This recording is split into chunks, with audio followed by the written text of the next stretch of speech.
Yo, what's up mga ka-idol? Good evening sa inyong lahat dyan.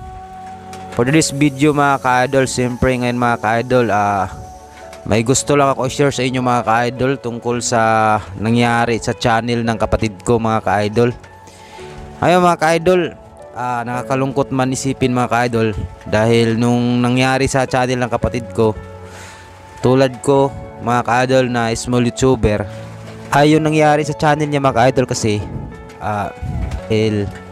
nung nangyari sa channel niya, nasira niya yung, hindi na sinasadya yun ng idol, nasira niya yung cellphone niya, naipit na doon sa bulsa niya. Kaya biglang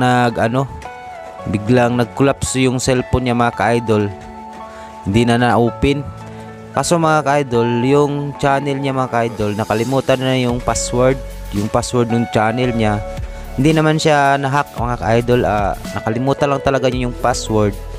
Tapos nung inopen niya, yung bumili siya ng cellphone mga ka-idol, inopen niya yung channel niya. Hindi na na-open yun dahil dun sa password, hindi niya alam, hindi niya natandaan yung password niya. Kaya yun yung nangyari. Ayun yung unang channel niya mga ka-idol, ayan nasa screen mga ka-idol. Yan yung unang channel niya, Jeric Official Vlog mga ka-idol. Ngayon mga ka-idol, sayang dahil isang iglap lang mga ka-idol, biglang nawala yung channel niya, na hindi talaga namin inaasahan na ganun mangyari. Pero kung natandaan niya yung password niya mga ka-idol, siyempre ma-open yun.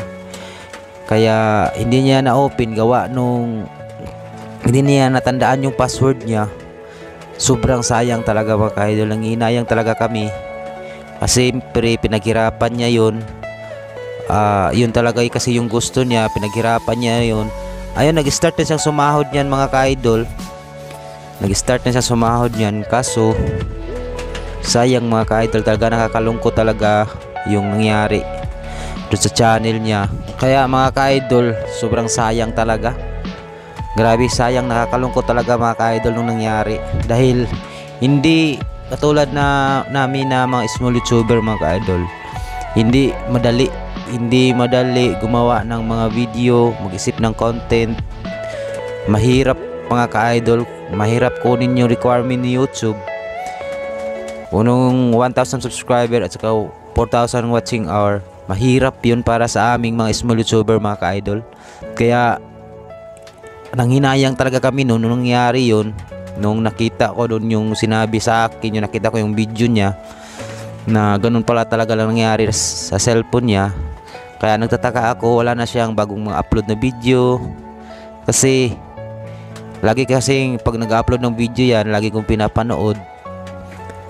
Nagtataka ako mga ka-idol, wala na siyang in-upload ng video. Ganun pala yung nangyari sa channel niya.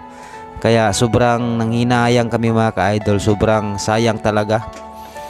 Ayan mga ka-idol, ito na yung bagong channel niya pala mga ka-idol.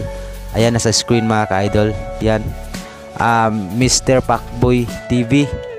Ayan mga ka-idol, lumalapit ako sa inyo mga ka-idol, nangingi ako ng suporta niyo sa inyo mga ka-idol, na suportahan natin yung channel ng kapatid ko. Ayan, Mr. Pacboy TV. Ayan mga ka-idol, yan na yung bagong channel niya. Kasi yung una wala na yun. Yung ngayon yan na yun yung channel niya, bagong channel niya. Kaya ayun, nangingi ako ng suporta sa inyo mga ka-idol, na suportahan niyo yung channel ng kapatid ko, sa mga solid subscribers ko diyan, solid supporters ko diyan. Ayan, humihingi ako ng suporta sa inyo. Sana suportahan nyo rin yung channel ng kapatid ko mga ka-idol. Ayan sa screen mga ka-idol. Ayan, Mr. Pacboy TV. Ayan mga ka-idol, kasi yung mga video nga dati mga ka-idol, kasi yun talaga yung pinaka nanghinayang talaga ako, dahil tumutulong siya mga ka-idol sa mga nangailangan, sa mga nasalanta ng bagyo. Ayun, yun yung nung last na upload niya mga ka-idol, yun yung bagyong Odette. Tinulungan niya yung mga yung natamaan ng bagyong Odette. Ayun yung yun yung last na upload niya mga ka-idol. Nasa yan mga ka-idol, na nasa Dumaguete, Negros Oriental. Ayan, nasa Negros Oriental yung kapatid ko, yun nakatira kasi taga kami. Ayun mga ka-idol, lumapit ako sa inyo, humingi ako ng suporta sa mga solid supporters ko dyan. Sana suportahan nyo rin yung channel ng kapatid ko. Ayan, hanggang dito lang yung video natin mga ka-idol. Thank you so much for watching. Ayan, thank you so much, bye bye.